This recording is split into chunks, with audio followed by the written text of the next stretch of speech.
오늘 우리가 읽은 본문은 굉장히 짧습니다. 그런데 오늘 본문의 이야기는 본래 깁니다. 사도행전 7장 1절부터 다 읽어야 되는데 지난주는 1절부터 16절까지 우리가 읽었고 17절부터 읽어야 되는데 너무 길어서 결론만 짧게 읽었습니다. 17절부터 서대반 집사님이 무슨 이야기를 하느냐? 모세의 이야기를 합니다. 모세라는 뜻이 뭡니까? 물에서 건졌다 이런 뜻이죠. 태어나자마자 3달 만에 아기가 갈대 상자 속에 넣어져서 나일강에 떠내려갑니다. 모세가 자기 인생이 그렇게 되리라고 생각이나 했겠습니까? 계획한 적이 있습니까? 상상도 안 해봤겠죠. 우린 아기는 엄마 품에서 울고 놀고 웃고 그래야 되는 거 아닌가요? 모세의 인생이 자기가 의도한 것하고 전혀 상관없이 강물에 떠내려 가는 거예요. 그런 점에 있어서 우리하고 좀 비슷하지 않습니까? 우리도 내 인생을 내가 계획한 대로 되던가요? 내가 계획하지 않았는데, 전혀 의도하지 않았는데 그런 방향으로 내 인생이 흘러가는 거 아닙니까? 기가 막히죠. 모세가 갈대 상자 속에 들어가서 떠내려 가는데 그 떠내려 가는 걸로 끝났느냐? 아니죠. 거기에 하나님이 함께 하신 줄로 믿습니다. 그 나일 강가에 누가 와요? 공주, 바로 공주가 옵니다. 뭐 때문에 옵니까? 목욕하러 왔대요. 여러분, 궁에 목욕할 데가 없습니까? 만약에 공주가 나 목욕하고 싶어 그러면요, 물 온도 다 재고 거기에 장미꽃도 뿌려주고 무슨 오일을 발라드릴까요? 예? 온갖 오일 종류 다 내놓고 원하는 대로 다 해드릴게요. 그러지 않을까요? 왜 공주가 나일 강에 가고 싶어 했을까요? 악어도 있고 먹이 얼마나 많은데. 예? 나일 강에 안 가보셨죠? 안 가봤으면 말을 하지 마세요. 저도 안 가봤어요. 어쨌든 보나 마나 거기 먹이 천국이에요. 예? 공주가 거기 왜 가냐고요? 마음이 막 움직이는 거지. 가고 싶다. 그 시인이들 데리고 나일 강가에 갔는데 상자가 떠내려오는 거 아니에요. 거기서 모세를 건지고 아들로 키웁니다.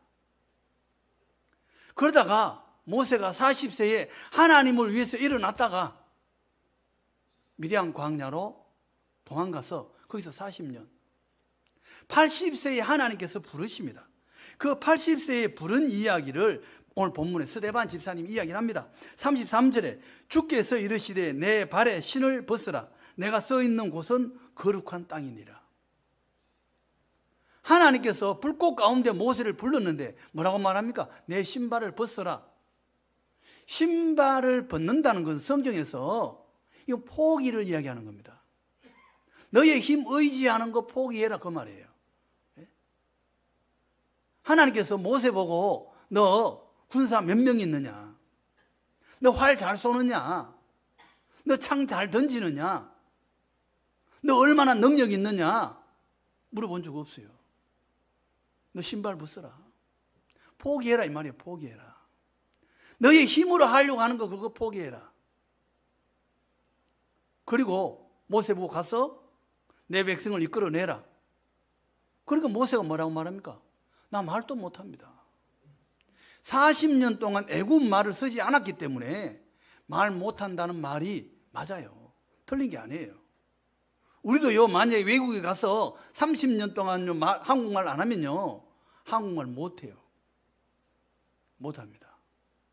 모세 난 말도 못하는데요. 그러니까 하나님 뭐라고 말합니까? 그럼 너 가진 게 뭐냐? 지팡이입니다. 지팡이가 뭐 대단합니까 이거? 예?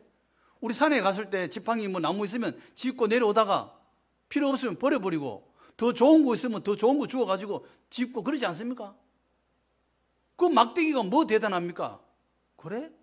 너 그거 가지고 가라. 그 막대기 들고 가서 바로 벌벌 떨게 하잖아요. 이 막대기 하나로 반석에서 물도 나오게 하고, 이 막대기 하나로 홍해도 건너고, 못하는 게 뭐 있어요? 이 무슨 이야기예요? 하나님이 함께 하신다, 그 말이죠. 하나님이 함께 하신다. 하나님께서 모세와 함께 하셔서 하나님이 일하신 줄로 믿습니다. 하나님이 그렇게 일하실 때 그럼 이스라엘 백성들은 어떻게 했느냐 이 말이에요. 오늘 본문에 그 이야기를 하는 겁니다. 목이 곧고 마음과 귀에 할례를 받지 못한 사람들아, 너희도 너희 조상과 같이 항상 성령을 거스르는 도다. 하나님이 모세를 세워서 지금 일하시는데 우리 조상들이 모세 말 잘 들었냐 이 말이에요. 안 들었죠. 목마르도 3일 동안 물 못 먹었다고, 예? 우리를 죽이려고 데려왔냐 난리 쳤고, 홍해 앞에서 우리를 죽이려고 홍해 앞에 데리고 왔느냐 원망하고 불평했죠. 가데스 바네아에서 돌아가자 12명의 정탐꾼을 세웠는데 10명이 우리는 그 사람들한테 비교하면 메뚜기에 불과하다. 우리를 죽이려고 데려왔냐, 장관을 세워서 돌아가자 난리 쳤잖아요. 출애굽기 10장, 16장에서는 어떻게 합니까? 너만 지도자냐, 우리도 지도자다. 그래서 땅이 입을 벌려서 250명이 한참에 죽은 일도 있죠. 이스라엘 백성들이 하나님이 일하시는데 거기에 순종했느냐 이 말이에요. 순종 안 했다 이 말이에요. 너희들이 모세의 권위가 대단하죠. 모세를 높였지만 모세의 말 들었느냐? 모세가 오늘 우리가 읽지는 않았습니다만 37절에 그 이야기를 합니다. 이스라엘 자손에 대하여 하나님이 너희 형제 가운데서 나와 같은 선지자를 세우리라 하던 자가 곧 이 모세라. 모세의 권위가 대단해요. 사람들이 다 인정합니다. 근데 그 모세가 뭐라고 말했느냐? 신명기 18장 15절에 이렇게 말했습니다. 내 하나님 여호와께서 너희 가운데 내 형제 중에서 이스라엘 백성들 가운데서 너를 위하여 나와 같은 선지자 하나를 일으키리니. 나와 같은 선지자. 애굽에서 이스라엘 백성들을 해방시킨 모세 같은 선지자를 세운대요. 누구를 이야기하는 거예요? 예수를 이야기하는 거죠. 그 예수를 세우는데 너희는 그의 말을 들을지니라. 예수의 말을 들으라 이 말이에요. 모세가 한 말이에요. 그런데 이스라엘 백성들은 어떻게 했어요? 52절에 너희 조상들이 선지자들 중 누구를 박해하지 아니하였느냐? 의인이 오시리라고 예고한 자들을 그들이 죽였고 이제 너희는 그 의인을 잡아준 자요 살인한 자가 되나니 예수를 너희들이 죽이지 않았느냐? 그 말이에요. 과거의 모세의 이야기도 안 들었고 지금도 모세의 말을 너희들은 안 듣는다. 모세를 높이고 있지만 실상은 모세의 말에 거역하지 않았느냐? 너희들은 지금도 거역하고 있고 예수를 죽였지 않느냐? 이 말이 맞죠? 서대한 집사님 말이 틀린 말이었어요? 맞는 말이에요. 그런데 어떻게 돼요? 서대한 집사님 돌에 맞아 죽어요. 어떤 분이 그러시더라고요. 너무 바른 말 하지 마라. 죽는다. 어떤 목사님이 청빙을 받아서 교회에 갔는데 똑같은 설교를 4번 했답니다. 이 진짜 있었던 일이에요. 제가 아는 목사님이 동생이에요. 그분이 어떤 교회에 이제 청빙을 받아가지고 똑같은 설교를 한 달 동안 했답니다. 주일날 4번을 하니까 2번째 하니까 성도들이 웅성웅성 그러더라고요. 지난주에 했는데 또 하시네. 3번째 했더니만 난리가 났더래. 여기저기서 뭐. 그래 4번을 했답니다. 그 3번째 왜 3번을 똑같이 하느냐 물어가지고 그 내용이 사랑이랍니다. 사랑. 여러분들이 사랑이 없어서 제가 4번 합니다. 그 4번 했답니다. 그런데 그분은 지혜로운 것 같아요. 사랑에 대해서 설교를 했잖아요. 4번이나. 만약에 회개해라 이걸 4번 했으면 쫓겨났을 거예요. 그렇지 않을까요? 서디반 집사님 바른 말 한 거 아니에요. 돌에 맞아 죽어요. 재판도 없어요. 예수님은 그래도 재판이라도 받았죠. 서디반 집사님 재판도 없어요. 그 너희들이 존경한다는 그 모세가 하나님께 받아 성막을 지었지 않느냐. 그리고 성막이 나중에 뭐가 됩니까? 성전이 됩니다. 성전. 그런데 그 성전을 어디다 세웁니까? 역대하 3장에 성전을 어디 세웠는지 나옵니다. 솔로몬이 예루살렘 모리아 산에 여호와의 전 건축하기를 시작하니, 모리아 산에 세웠어요. 성전 세운 데가 모리아 산입니다. 모리아 산에 뭔 일이 있었어요? 창세기 22장에 이삭을 바쳤던 산이 모리아 산입니다. 거기 때 이삭을 잡으려고 할 때 하나님께서 못 잡게 하시고 뒤에 숯불에 걸려있는 양을 잡아서 바치지요. 그 모리아 산은 어떤 산이에요? 순종의 산이에요. 하나님 앞에 순종하는 곳이고 양을 바친 곳이 모리아예요. 거기에 성전이 세워집니다. 성전에서 뭐 했습니까? 양을 잡아서 피를 흘린 곳이 성전이에요. 하나님하고 화목하게 되는 곳이 성전입니다. 양을 잡는 곳이 성전이에요. 이 성전은요, 누구를 이야기하는 거예요? 예수 그리스도를 이야기합니다. 예수가 참된 성전이에요.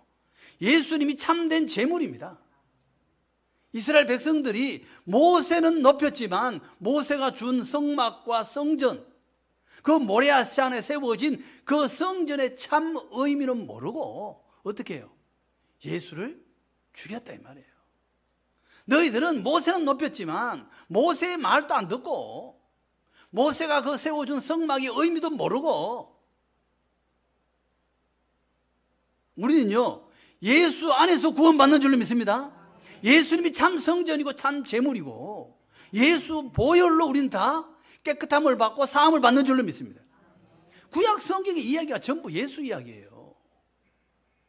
그런데 이 성전도 이스라엘 백성들이 굉장히 자랑합니다. 프라이드가 대단해요. 예? 그래서 마가복음 13장에 보면 예수님의 제자들도 성전에 대해서 자랑합니다. 예수께서 성전에 나가실 때에 제자 중 하나가 이르되 선생님이여 보소서 이 돌들이 어떠하며 이 건물들이 어떠하나이까. 돌로 성전은 엄청나게 큰 돌로 막 기둥으로 세워졌잖아요. 그걸 보십시오. 이 돌이 어떠하며 이 건물이 어떠합니까? 전에 뭐 TV 중에 어디인지는 잘 모르겠습니다만 한국이 처음이지 뭐 이런 그 제목이 좀 비슷해요. 그 외국 사람들이 와서 한국을 경험하는 그런 프로그램이 있어요. 거기에서 기안84라는 사람하고 페루에서 온 사람들이 있었어요. 보신 적 있습니까? 페루에서 온 그 사람들, 산에 사는 사람들이 산꼭대기에 양 키우고, 예? 뭐 꿀이라고 토끼 비슷한 그거 이제 집에서 키워가지고 그거 잡아먹고, 그런 사람들이 시골 사람들이에요. 완전히 깡촌 사람들이에요. 근데 그 사람들이 서울에 온 거예요. 빌딩 숲 사이로 차가 막 지나가요. 그 이렇게 쳐다보죠, 이렇게. 호텔에 가서 엘리베이터 타고 이제 올라가야 되는데 엘리베이터 사용을 못 해요. 그래가지고 좀 이래 눌렀다 저래 눌렀다, 예? 이래야 되나 저래야 되나. 겨우 엘리베이터 타고 올라가고 그 보셨잖아요. 그 사람들 입장에서 보면요, 우리 뭐 15층 막 이런 아파트나 빌딩 보면요, 이거 기가 막히는 거죠. 이럴 수가 있나? 이런 세상도 있네. 이렇게 되는 거 아니에요. 이스라엘 예수님 시대에 시골에서 그 사람들 집이 얼마나 컸겠어요. 우리 옛날 시골 집도 다 작았잖아요. 예? 불 때는 방 얼마나 커요? 25평 그렇습니까? 예? 몇 평 안 돼요. 한 2평이나 되려면 모르겠어요. 다 작았잖아요. 그 작은 집에 살다가 성전에 오면 막 어마어마한 거죠. 그 주님에게 자랑하는 거 아니에요. 이 돌 한번 보십시오. 굉장히 자랑스럽게 이야기합니다. 그런데 주님 뭐라고 말씀하세요? 예수께서 이르시되 내가 이 큰 건물들을 보느냐?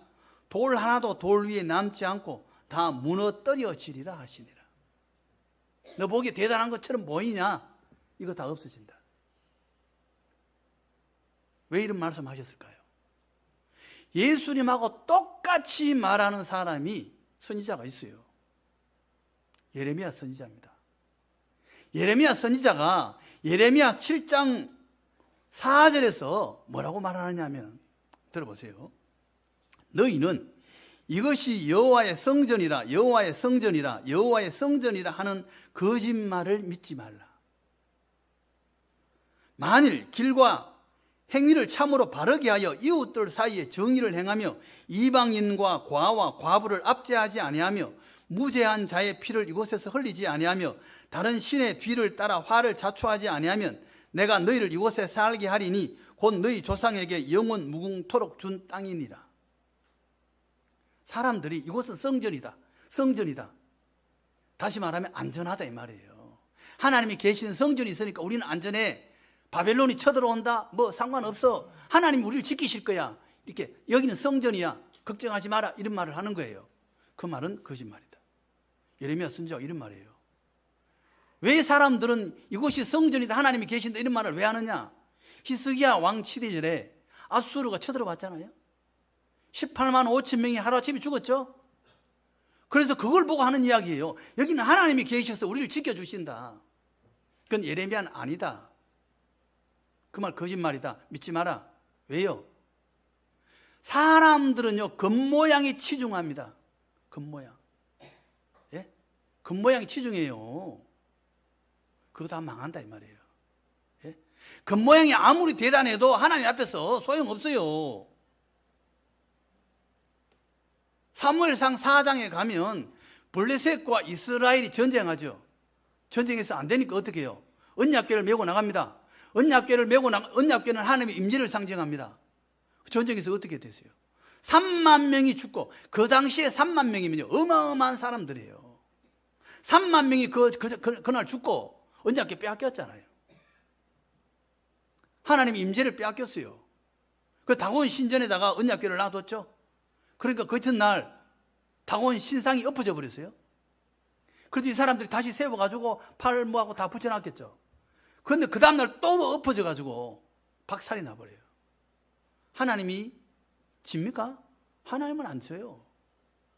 하나님을 이용하면 져요.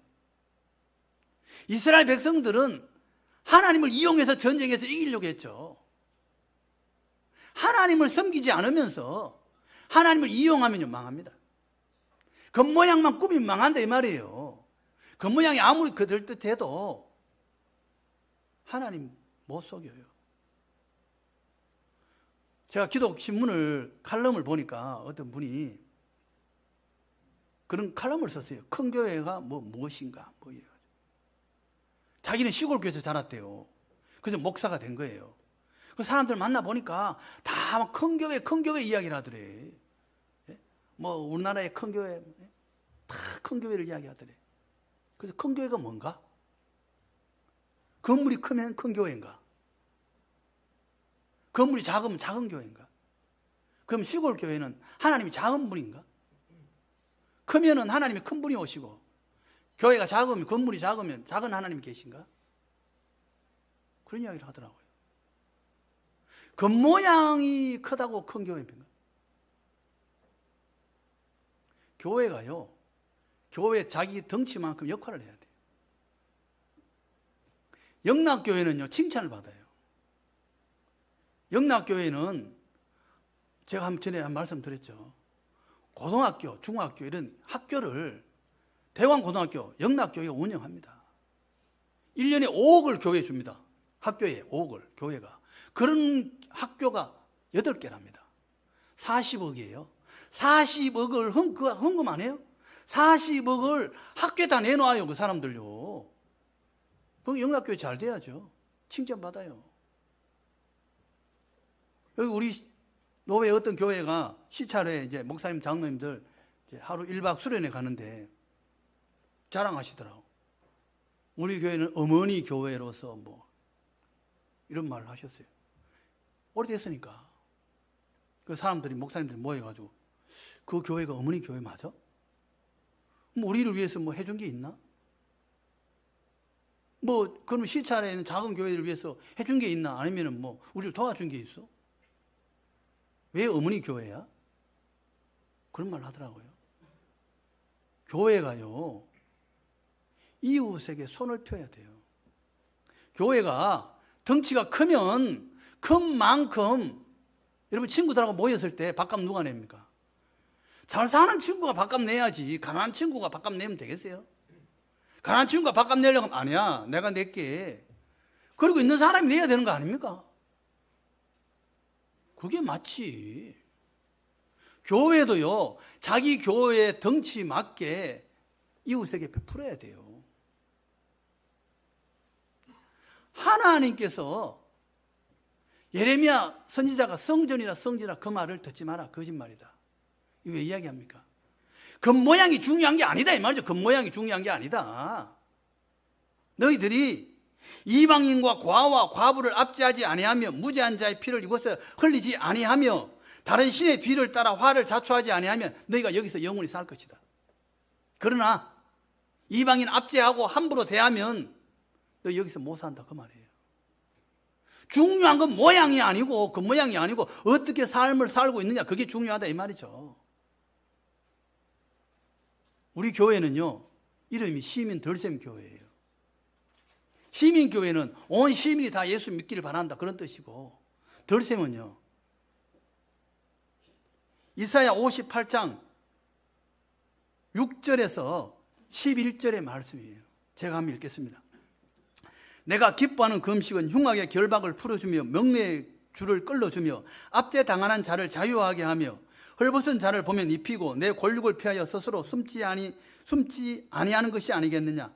그리하면 내 빛이 새벽같이 비칠 것이며 내 치유가 급속할 것이며 내 공의가 내 앞에 행하고 여호와의 영광이 내 뒤에 호위하리니 내가 부를 때에 나 여호와가 응답하겠고 내가 부르시일 때에 내가 여기 있다 하리라. 만일 내가 너희 중에 멍에와 손가락질과 허망한 말을 제하여 버리고 줄인 자에게 내 심정이 동하며 괴로워한 자의 심정을 만족하게 하면 내 빛이 흑암 중에 떠올라 내 어둠이 낮과 같이 될 것이며 여호와가 너를 항상 인도하여 메마른 곳에서 내 영혼을 만족하게 하며 내 뼈를 견고하게 하리니 너는 물된 동산 같겠고 물이 끊어지지 아니하는 샘 같을 것이라.